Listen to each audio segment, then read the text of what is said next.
하나님께서는 이스라엘 민족을 택하시죠. 아브라함을 통해서 택하십니다. 그 아브라함과 이삭과 야곱이 하나님을 어떻게 섬기는 것인가 하는 것을 보여주셨습니다. 그래서 아브라함의 하나님, 이삭의 하나님, 야곱의 하나님이라고 부릅니다. 하나님께서 이스라엘 민족을 택하시는데, 아브라함을 택하시는데, 너를 축복하는 자에게 내가 복을 주고 너를 저주한 자에게 내가 저주할 것이다. 그래서 너는 복의 근원이 될 것이다. 그래서 너가 내 말을 잘 들으면 너희가 복을 받고, 이제 하나님의 말씀을 안 들으면 너희가 매를 맞고, 더 안 들으면 이제 너희가 망할 것이다.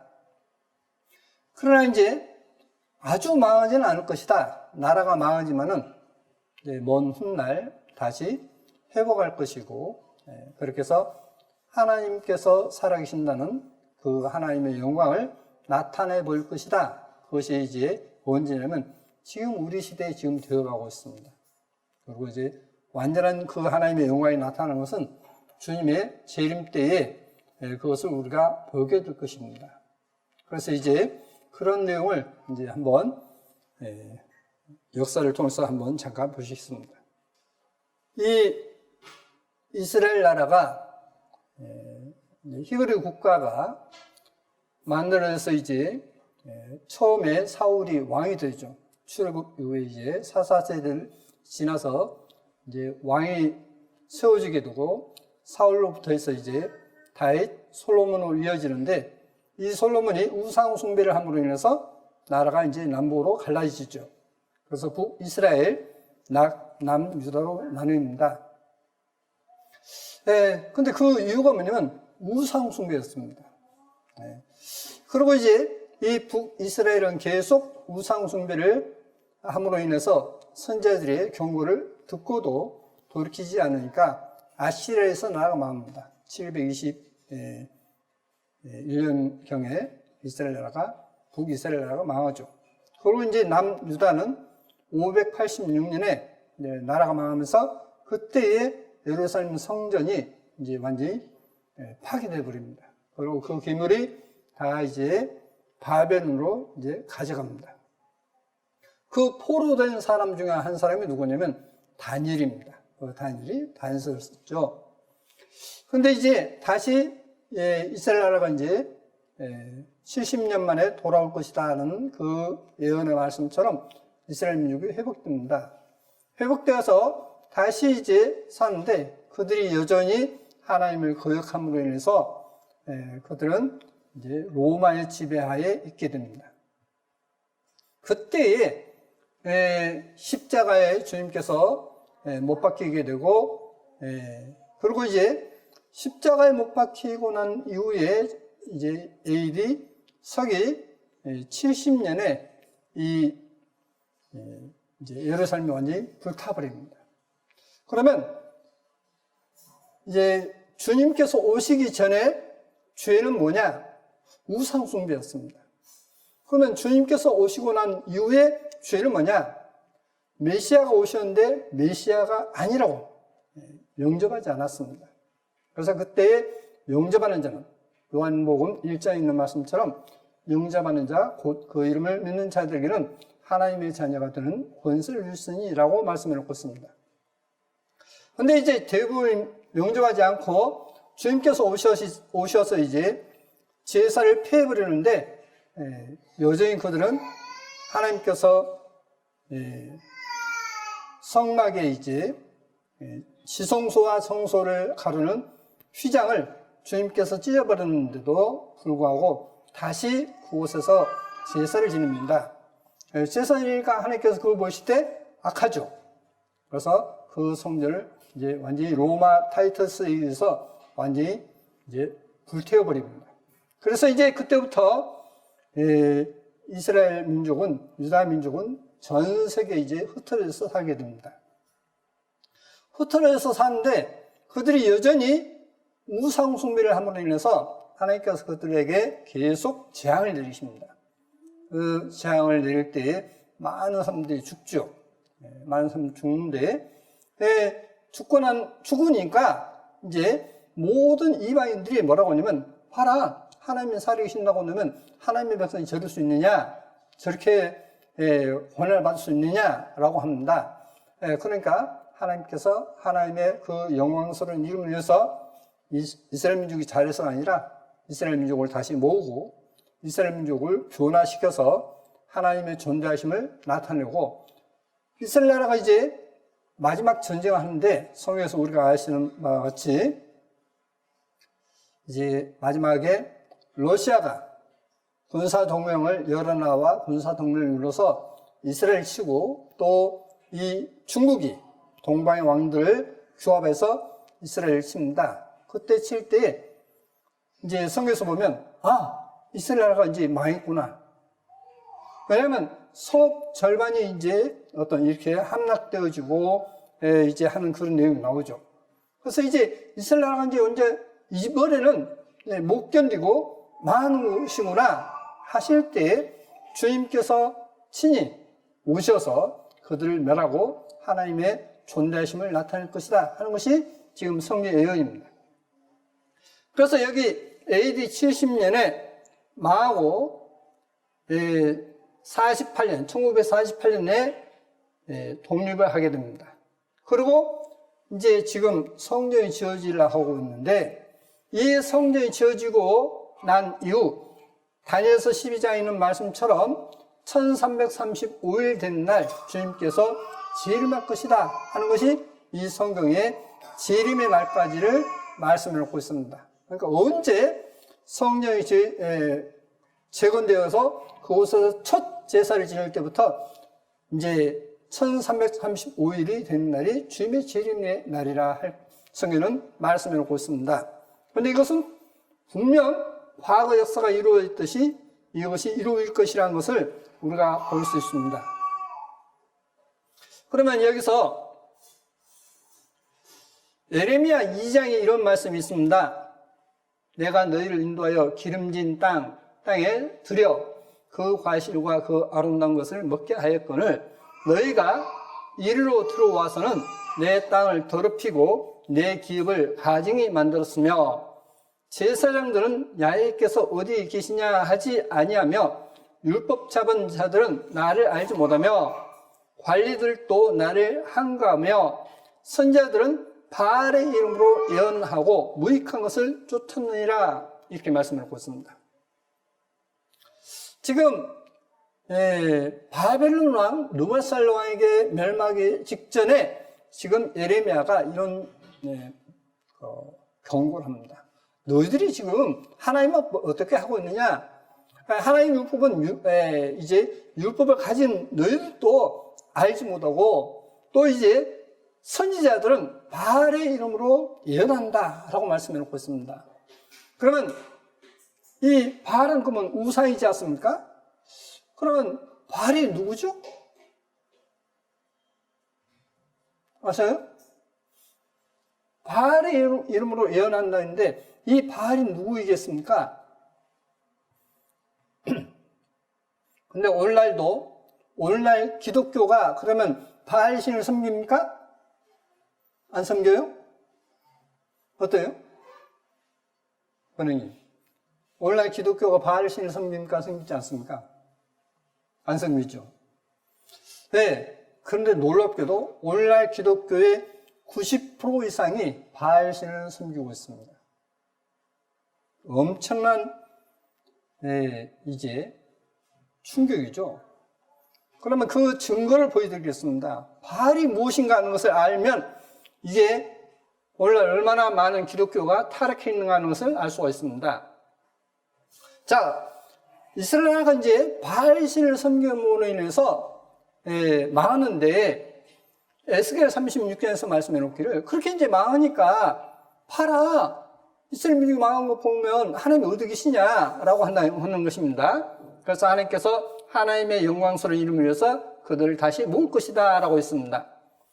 36장, 야훼의 말씀이 또 내게 임하여 가라사대 때, 인자야 이스라엘 족속이 그 고토에 갈 때에 그 행위로 그 땅을 더럽혔나니 나 보기에 그 소위가 월경 중에 있는 여인의 부정함과 같았느니라.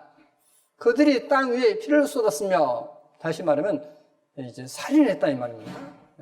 피를 쏟았으며 그 우상들로 더럽혔으므로, 우상은 누구라 했죠? 아까 바알신이라 했지 않습니까? 성경에 이제 바알신이 굉장히 많이 나옵니다. 우상들로 더럽혔으므로 내 분노가 그들의 위에 쏟아 그들을 그 행위대로 심판하여 각국에 흩으며 열방에 헤쳤더니 그들이 이른바 그 열국에서 내 거룩한 이름이 그들로 인하여 더러워졌나니. 왜?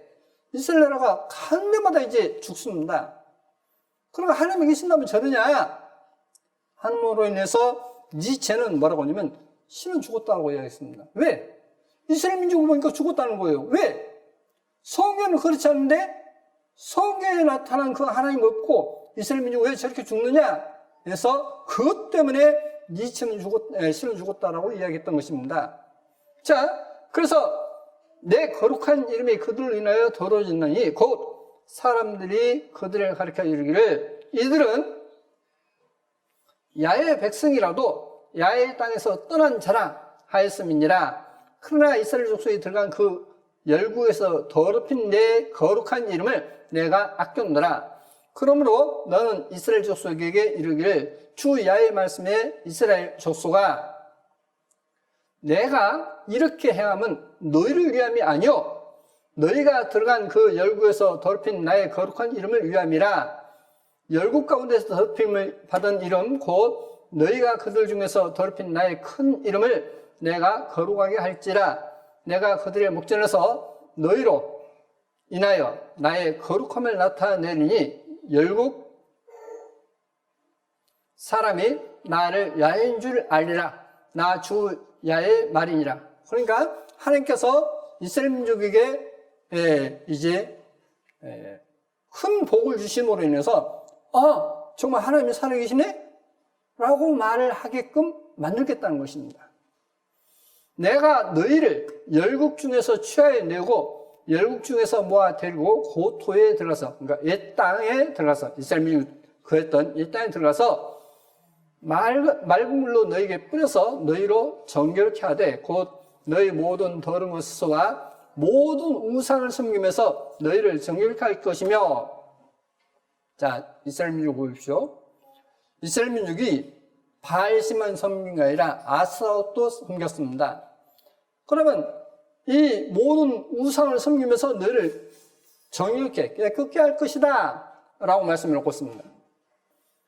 자, 사사기 2장 13절에 곧 그들이 야훼를 버리고 바알과 아스타롯을 섬겼으므로 했습니다.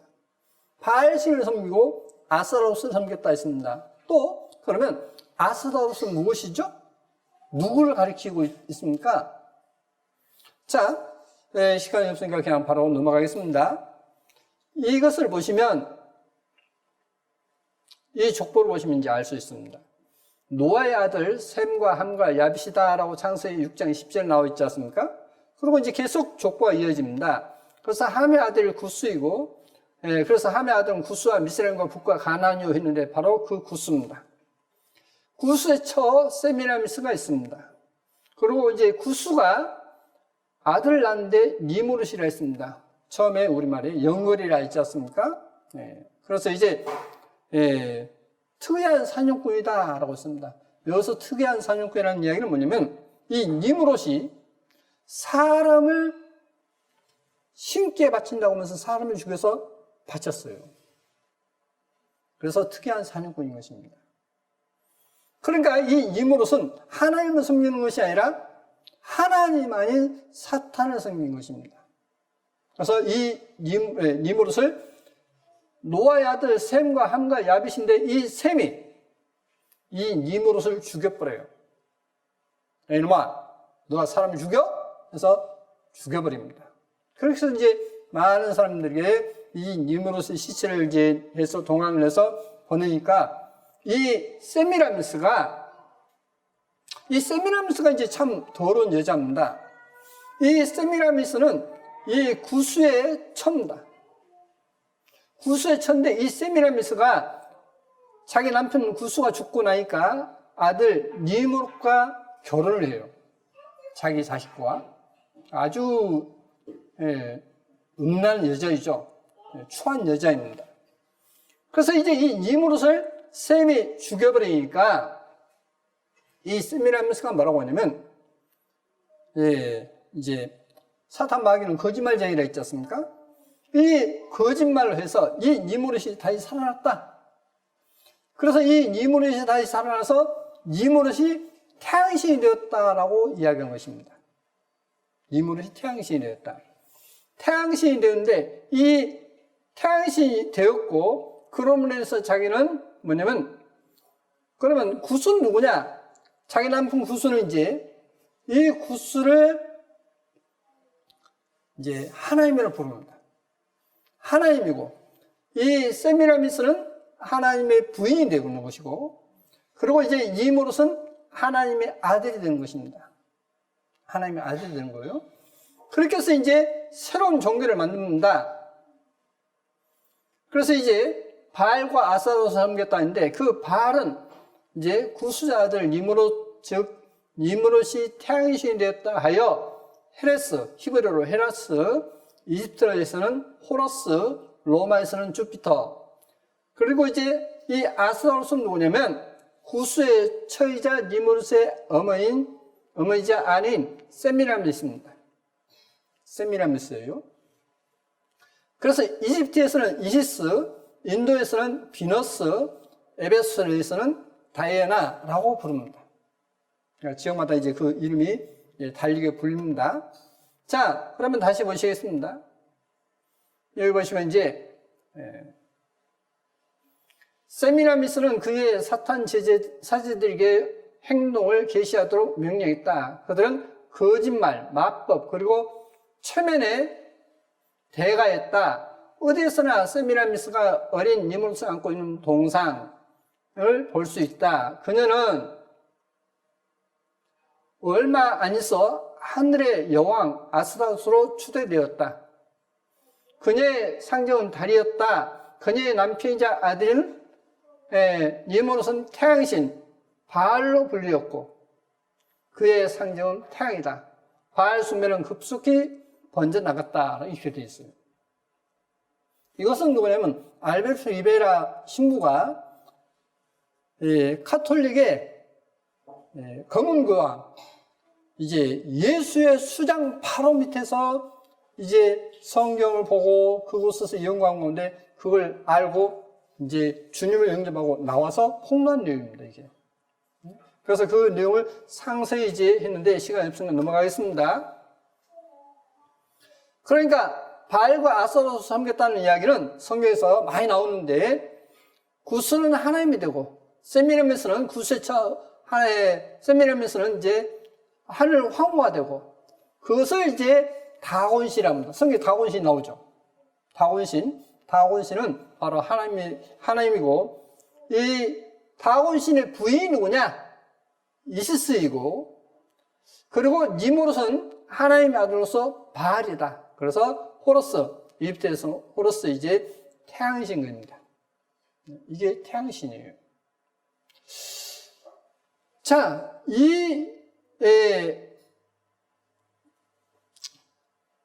그러니까 이제 성경에서 이제 구스가 다곤이 됐고 세미라미스가 아스타롯이 됐고 니무롯이 바알이 됐다. 이게 이제 성경의 내용입니다. 이걸 알아야만 성경 읽을 때 이건 그렇게 해서 하나님께서 바알신을 섬기는 것을 노하셨구나 하는 것입니다. 바알신이 굉장히 많이 나오죠, 성경에. 그래서 그 바알신에 대해서 굉장히 노하십니다. 뭐냐면 하나님의 유일신이지 않습니까? 근데 이제 하나님의 아들이 있다 해가지고 예수와는 이제 메시아 지극히 거룩하신 분인데 하나님의 아들로 바꾼 것은 뭐냐면 바로 이것 때문에 됐던 것입니다. 이 우상 숭배를 했던 바알신을 섬겼던 태양신을 섬겼던 그들이 결국은 이제 이걸 바꿔가지고 이것을 기독교에 침투한 것이 뭐냐면 삼일체라는 것입니다. 여기서 삼일체는 나온 거예요. 그러니까 삼일체를 믿고 있는 사람들은 예수와께서 하나님의 아들이다라고 이야기하는 것은 바로 예수와를 바알신으로 만들 본 거예요. 야훼 하나님 아닌 바알신을 섬겼던 것은 뭐냐면 그 하나님께서 노하셨지 않습니까? 하나님의 아들이라 해서 노하셨는데 바로 예수와가 창조주이신데 창조주가 아닌 창조주의 아들이라고 하는 것은 오늘날 기독교의 만연인데, 이게 바로 뭐냐면 바알신을 섬기는 것입니다. 그러므로 우리는 하나님의 아들이란 말 자체를 갖다 하는 것은 하나님을 못 오가는 것입니다. 극히 삼갈 내용인 것입니다. 이사야 60장에 보시면 일어나라 빛을 발하라 이는 내 빛이 이르렀고 야의 영광이 내 위에 임하였음이니라. 보라 어둠이 땅을 덮을 것이며 캄캄함이 만민을 가리우려니와 오직 야훼께서 내 위에 임하실 것이며 그랬습니다. 자, 하나님께서 빛을 발하라 했습니다. 그럼 분명 빛이 발했죠? 빛이 발하는데 여기서 뭐라냐면 보라 어둠이 땅을 덮을 것이며 했습니다. 빛이 발하는데 어둠이 땅을 덮을 것이라 했습니다. 그럼 무슨 이야기냐? 하나님께서 하나님의 영광을 위해서 이스라엘 민족을 이제 모으는데, 하나님의 영광이 나타나게 모으는데 온 세상은 어둠이 될 것이라는 것입니다. 어떤 어둠이냐? 아까 말씀드린 대로 아브라함을 축복한 자는 축복을 받고 아브라함을 저주한 자는 저주받을 걸 했지 않습니까? 그런데 전 세계는 지금 어떻게 됐죠?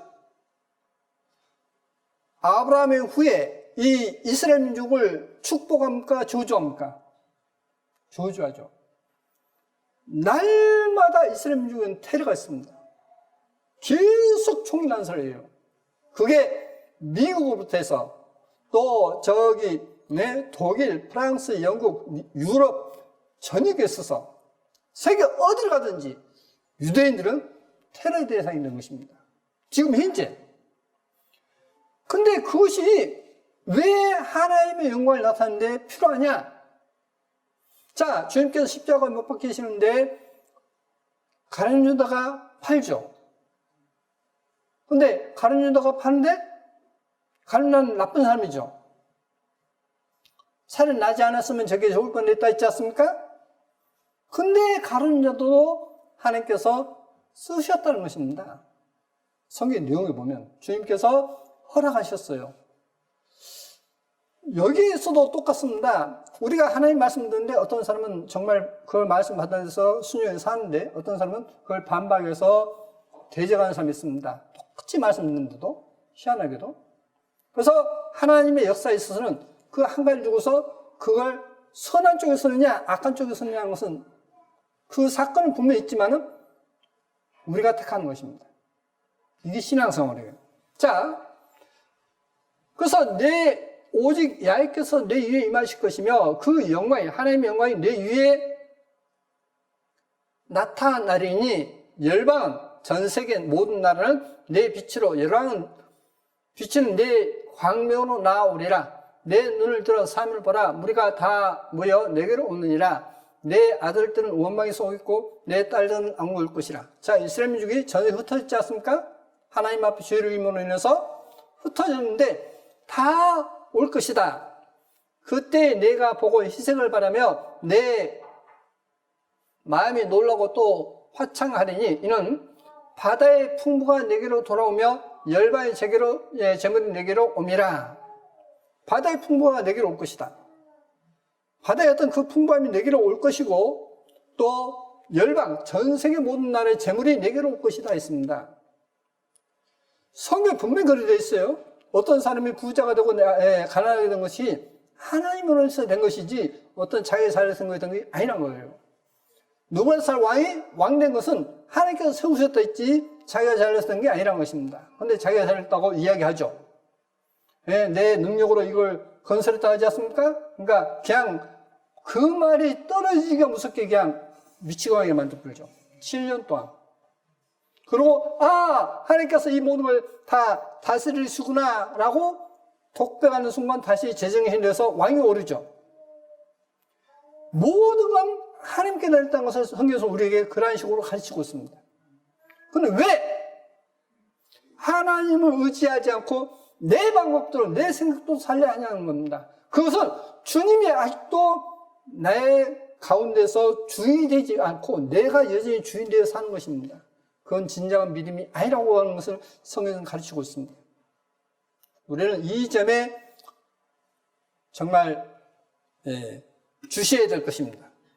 자, 허다한 약대 미디안과 에바의 젊은 약대가 내 가운데 편만할 것이며 스바의 사람들은 다 금과 유황을 가지고 와서 야훼의 찬송을 전파할 것이며 개들의 양무리는 다 내게로 모여지고 느바스의 수양은 내게 공급되고 내 단에 올라 기꺼이 받음이 되니 내가 내 영광의 집을 영롭게 하리라. 저 구름같이 비둘기가 그 보금자리로 나는 같이 나르는 자들 누구뇨? 누가요? 이스라엘 민족이 나올 것이라 했습니다.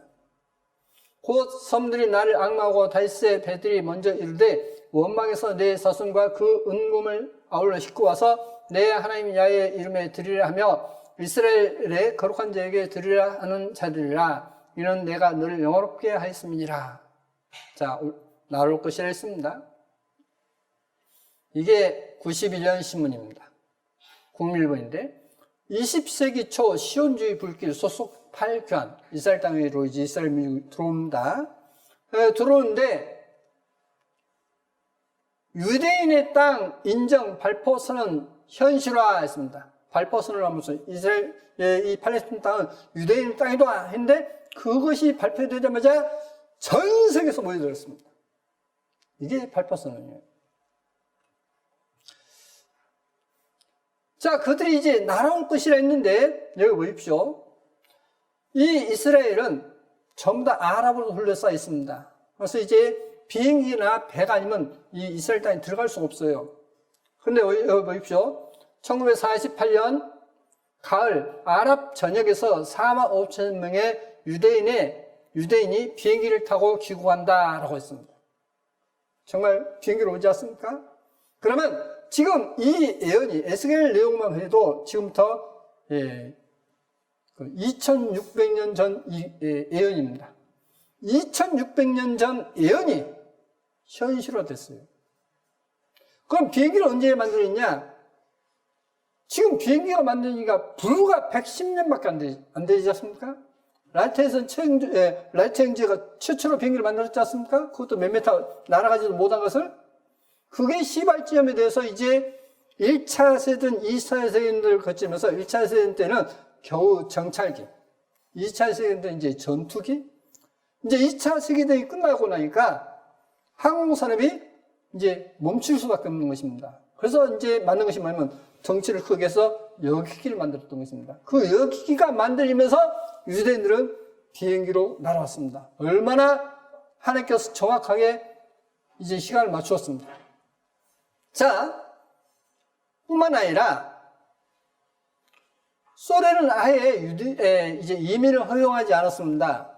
이민을 허용하지 않는데 소련에 이제 엄청난 흉년이 되니까 미국과 협상해서 이제 미국에서는 이제 밀을 팔고 그 대신 이제 소련에서 이제 구소련에서는 이스라엘 내주는 조건으로 이제 되어져서 프랑스가 비행기편 제공해서 이제 이스라엘 민족이 이스라엘 땅에 돌아온 것입니다. 이것은 73년 신문입니다. 현대판 출애굽기였습니다. 이 모스크바에서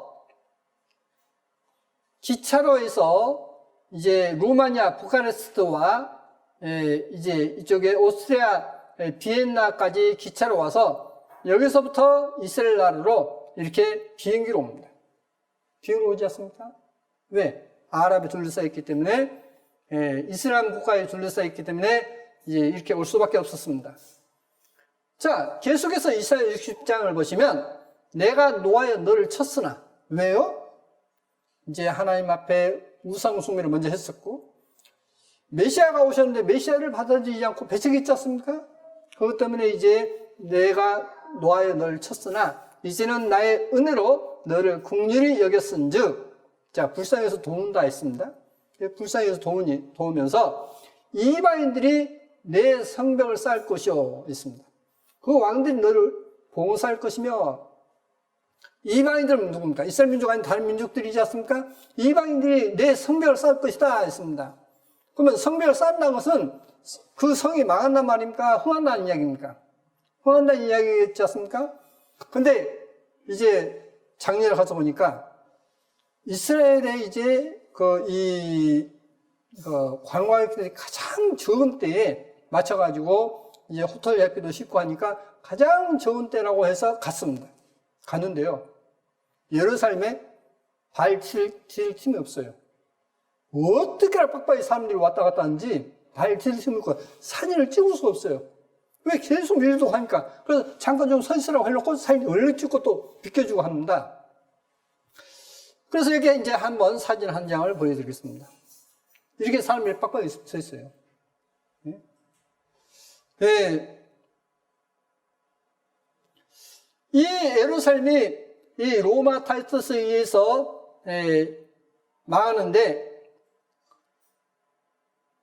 타이터스가 서기 60년부터 시작 10만 명이 5개월 동안 서울 포위한 후 서기 70년에 4만 8천 명의 로마 군병을 이끌고 예루살렘을 공격한 로마 진노 지도였습니다. 로마 군대를 어떻게 이스라엘을 공격했는가 해서 이 타이터스의 개선문입니다. 이 개선문 벽에 보면 이렇게 되어 있어요. 금추대가 있죠. 성전에는 금추대를 이렇게 메고 왔다. 그래서 이 로마에서 이제 예루살렘 성전이 완전히 불타버린 것을 여기에 증거로 그들은 가지고 있습니다.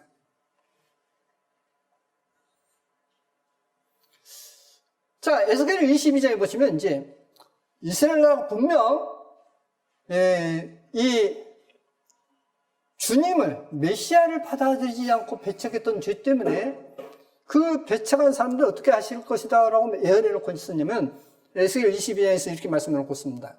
그러므로 나 주 야훼가 말하노라 너희가 다 찢기가 되었은즉 내가 너희를 예루살렘 가운데로 모으고 자 이스라엘 민족 그 찌꺼기를 전부 다 예루살렘 모을 것이라 했습니다. 사람이 은이나 노시나 철이나 납이나 상납이나 모아서 풀무 속에 넣고 불을 부려 녹이는 것 같이 내가 노와 분으로 너희를 모아 거기에 두고 녹일지라. 그러니까 이스라엘 민족의 찌꺼기 같은 것들은 다 모아서 예루살렘에다 모아놓고 분노로 쏟아볼 것이다. 그래서 그들은 많이 볼 것이다 라고 말씀하고 있습니다.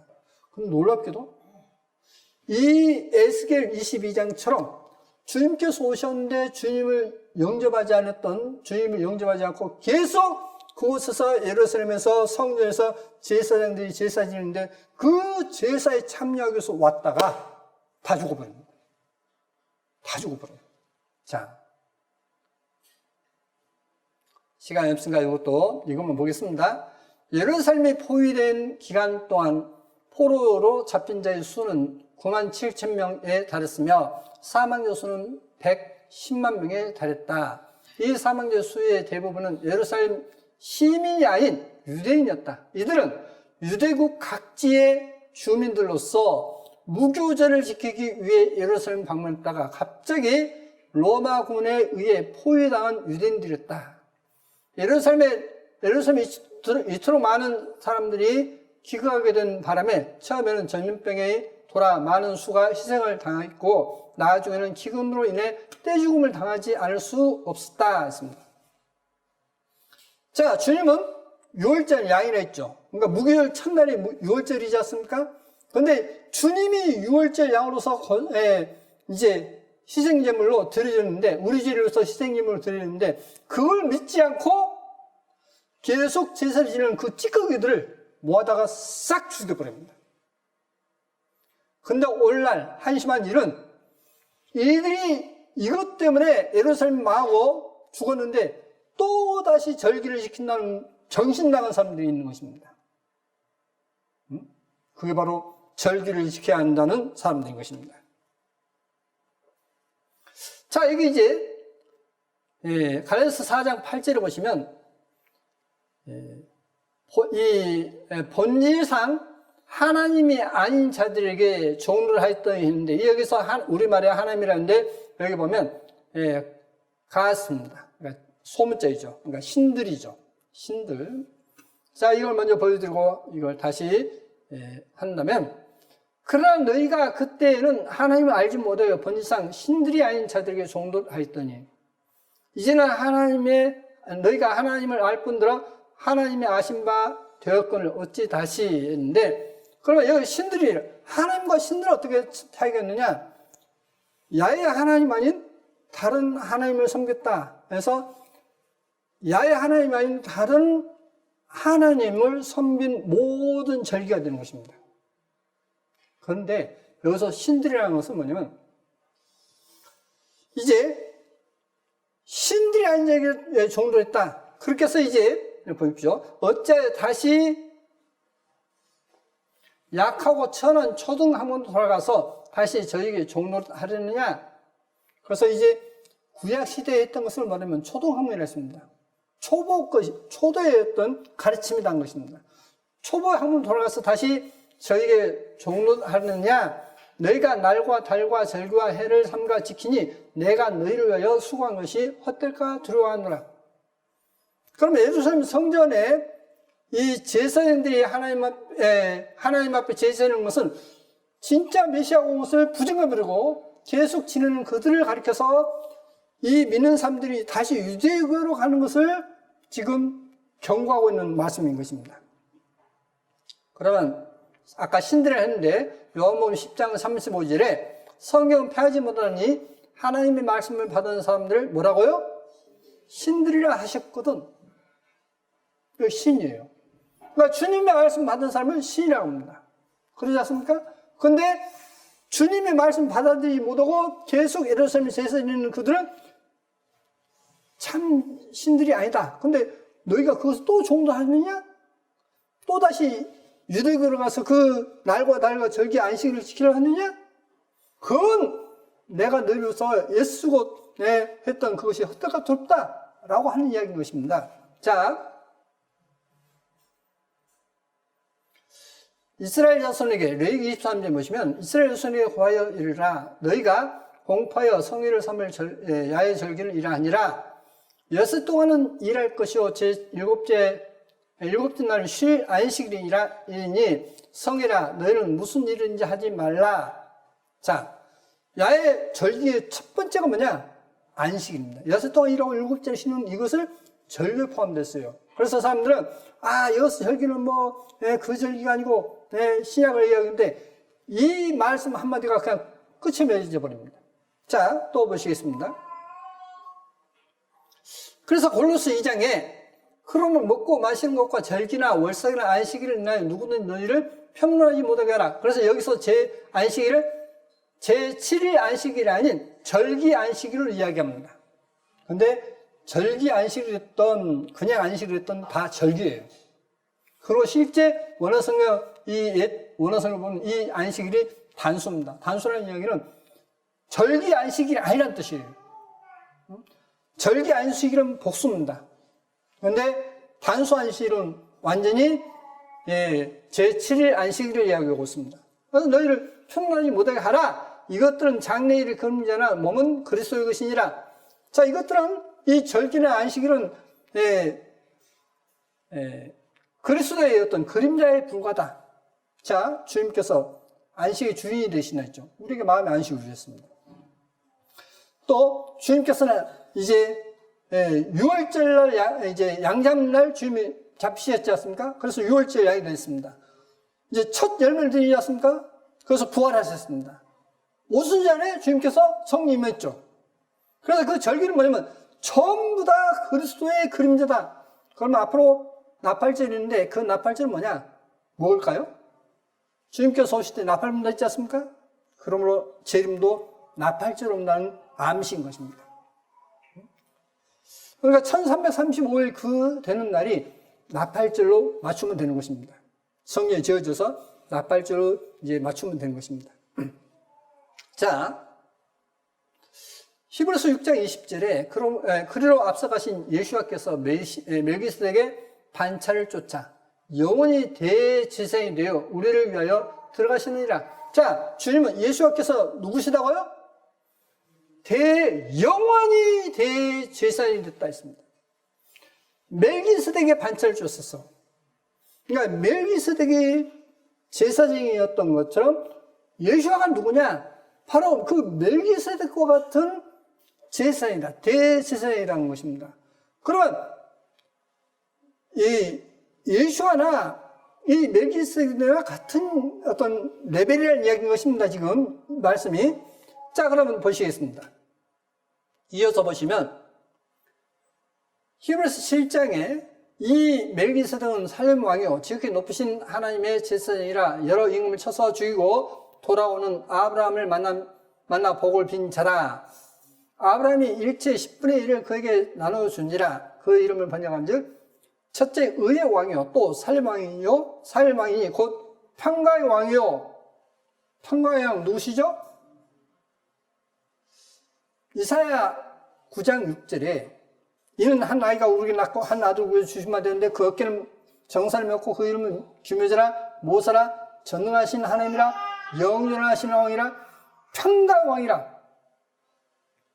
아기 아들 오신 분은 예수라는 걸 아시지 않습니까? 근데 그분은 누구냐? 영존하신 아버지고 평강 왕이라 했습니다. 바로 그 평강 왕이에요. 누가요? 멜기세덱이. 멜기세덱은 살렘 왕이라는 이야기는 멜기세덱은 살렘은 히브리어로 평강이다. 그래서 평강의 왕이다 라고 말씀해 놓고 있습니다. 자, 그 멜기세덱은 아비도 없고 어미도 없고 족보도 없고. 자, 멜기세덱의 아버지가 있습니까 없습니까? 그럼 멜기세덱과 같은 반차를 통해서 주님이 오셨다 대세했다는 이야기는 예수와는 아버지가 있단 말입니까 없단 말입니까? 없다는 이야기죠. 그래서 시작한 날도 없고 생명의 끝도 없어 하나님께서 아들로 변하시어. 이게 뭐냐면 우리말 성경에는 지금 뭐냐면 하나님 아들과 방불하여라고 되어 있습니다. 우리말 성경. 제가 전에 말씀드렸지 않습니까? 이 하나님께서 아들로 변하시어 이것은 하나님께서 아들로 이 말은 뭐냐면 실은 영어 성경에는 더 써놓고 가십니다. 그런데 아버지가 없다니까 뭐라고 해야 되겠죠? 하나님의 아들이라고 할 수가 없었어요. 그렇지 않습니까? 그래서 하나님의 아들이라고 번역하지 않고 그냥 하나님 아들 그냥 이 전치사를 빼부르고 번역한 것입니다. 하나님께서 아들로 변하시어 항상 제사장으로 있느니라. 누가요? 예수와 하나님께서. 예수와께서. 그럼 멜기세덱은 누구냐? 선다싱이 주님께 여쭙습니다.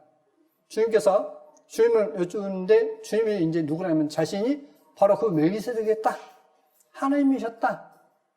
그래서 내가 너를 지금 만나준다라고 이야기가 나옵니다. 그 사도 선다싱의 책에 보시면 나옵니다. 그 부분이. 히브리서 7장 10절 이하로 오시면 이는 멜기세덱이 아브라함을 만날 때에 레위는 아직 자기 조상의 허리에 있었음이니라.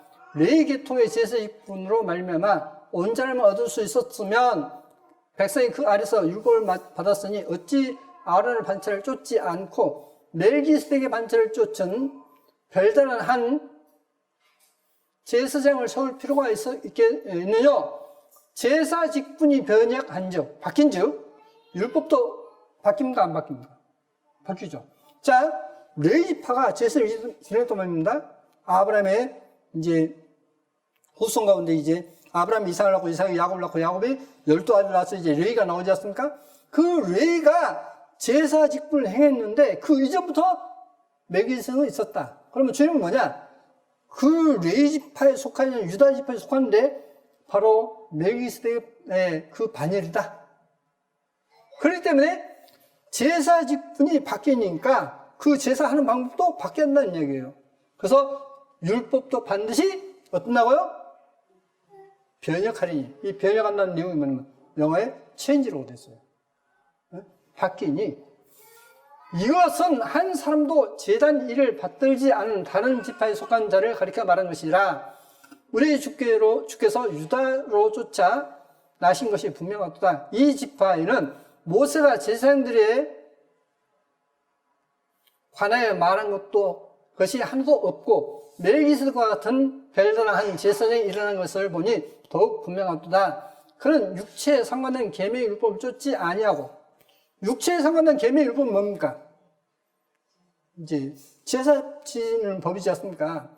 그 제사 지는 그 율법을 쫓지 아니하고 계명의 율법을 쫓지 아니하고 오직 무궁한 생명의 능력을 쫓아 된 것이니. 자, 주님께서 뭐라 했죠? 내가 곧 길이요 생명이요 했지 않습니까? 길이요 진리요 생명이니 했습니다. 바로 그 생명의 능력을 쫓아서 된 것이다. 라고 말씀을 놓고 있습니다. 자, 계속 보시겠습니다. 히브리서 7장에 또 보시면 또 예수께서 제사장이 된 것은 맹세 없이 된 것이 아니니 저희는 맹세 없이 제사장이 되었으되 오직 예수와는 자기에게 말씀하신 자로 말미암아 맹세되신 것이라 주께서 맹세하시고 뉘우치지 아니하시리니 내가 영원히 제사장이라 하셨도다. 이와 같이 예수와는 더 좋은 언약의 보증이 되셨느니라. 저희 제사장 된 자의 수요가 많은 것은 죽음을 인하여 항상 잊지 못함이로되 예수와는 영원히 계심으로 그 제사의 직분도 갈리지 아니하나니. 제사의 직분이 바뀝니까? 안 바뀝니까? 안 바뀌어요. 왜 제사장이 자꾸 바뀌었느냐? 그들은 그 제사장은 얼마 있다가 죽고 하니까 계속 바뀔 수밖에 없었다. 그러나 예수와는 영원히 계시기 때문에 그 제사의 직분이 바뀝니까? 안 바뀝니까? 안 바뀌어요. 그런데 이렇게 하나님의 말씀에 분명히 기록됐는데 성전을 지어놓고 제사장 직분이 바뀌지 않고 예수와가 대제사장이시다 했는데 또 다른 사람이 성전을 놓고 내가 대제사장이다 하는 것은 주님을 거역하는 것입니까? 거역하는 것이 아닙니까? 거역하는 거죠. 그 일이 지금 조만간 되어질 것이라고 지금 계속 발표되고 있어요. 지금 이게 우리 현실입니다. 성경의 예언을 알면 얼마나 주님께서 코앞에 와 계시는가 하는 것을 알 수가 있는 거예요. 우리가 이 사회에 천년만년 사는 거 아니지 않습니까? 저도 앞으로 얼마나 살겠습니까? 살아야, 잘 살아야 한 20년 살겠죠? 근데 저는 그렇게 살 거라고 생각지 않습니다. 자, 계속 보시겠습니다. 자, 주님의 제사 직분은, 대제사장 직분은 바뀌지 않습니다. 증거하기를 내가 영원히 멜기세덱의 반차를 쫓아 저는 제사장이 하였도다. 전액 계명에 연약하여 하며 무익함으로 패하고. 자, 전액 계명 그것이 뭐죠? 율법이죠. 그러지 않습니까? 율법이고 제사법이고 그 제사법은 절기에 따라서 제사이지 않습니까? 전액 계명은 연약하여 무익함으로 패했다, 없어버렸다 했습니다. 율법은 아무것도 온전케 못할지니라 이에 더 좋은 소망이 생기니 이것으로 우리가 하나님께 가까이 갔느냐. 이 더 좋은 소망이 누구죠? 주님이시죠. 그러지 않습니까? 자, 십자군 원정입니다. 7만 명을 학살했다고 이야기합니다. 이것도 축소된 것이지만은 교황 요한 바오로 2세가 이제 발표했던 내용인데 이것이 언제냐면 2000년 3월 7일자 신문입니다. 중앙일보. 근데 여기 보시면 무슨 내용이냐면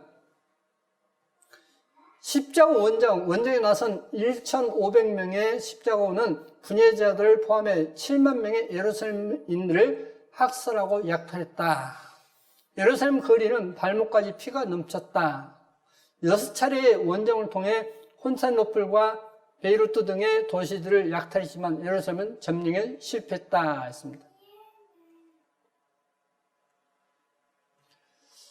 유대인 박해 4세기 교부 크리소스 토머스는 유대인들이 예수와를 빌라도 총독에 넘겼다는 이유로 유대인들을 백정, 이스라엘 이걸 백정이라고 부르고 영원한 저주를 내렸다. 교회 유대인 탄압이 본격화가 된 것은 11세기 십자군 원정 때부터다. 이후 유대인들은 희생양으로 가장 많이 이용됐다. 왜? 백정이라 해가지고. 그리스도를 죽인 백정이라 해서 죽였어요. 그러지 않습니까? 자, 이 내용을 이제 잠깐 보시고 넘어가겠습니다.